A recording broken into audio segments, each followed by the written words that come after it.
Comandante Município Dili, Superintendente Chefe Polícia, Orlando Gomes informa, Comando PNTL halo plano operação especial ida, lá o ia Dili larang, hodi hareba grupo arte marciais sira, debe halo treino kalan, tamo governo decidi, para ona sirnya atividade. Comandante Município Dili, hato olia hirak ne eba jornalista sira, ia Comando Município Dili quinta-feira loron wanulo resin tolo fula novembro tinan riun wanulo resin tolo. Comando PNTL hala operação idane, baseia ba resolução governo ho número hatnulo resin 5, bara riun wanulo resin tolo, suspende prática arte marciais, nune emos baseia ba despacho comandante geral niang.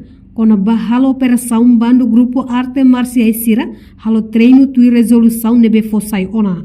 Comandante que relata a situação por captura membro arte marciais sira prática contra resolução governo de Marseille.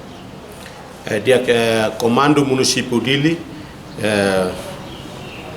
ia plano de operações especiais sida nebe itu horkalan ita baseia ba resolução governo número 45/2023 kata hal operação ba suspensão ba prática arte marciais tamane baseia bedane mos baseia mos ba despacho socialista comunidade da pentelinian kono ba hal operação udi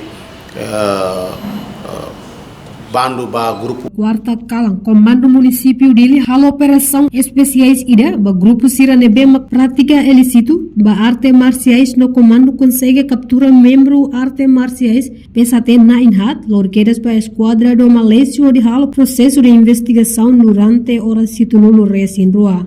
No comando se continua halo operação ida ne hori captura tan sira nebe mak contra resolução governo nian. Reportagem Melania Conceição, Televisão Timor-Poste.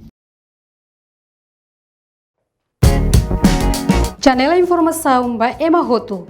Atu atena informação atual diak liu kita halua. Hane hambutão subscribe, like, halo comentário no faz ba media sosial Hoto.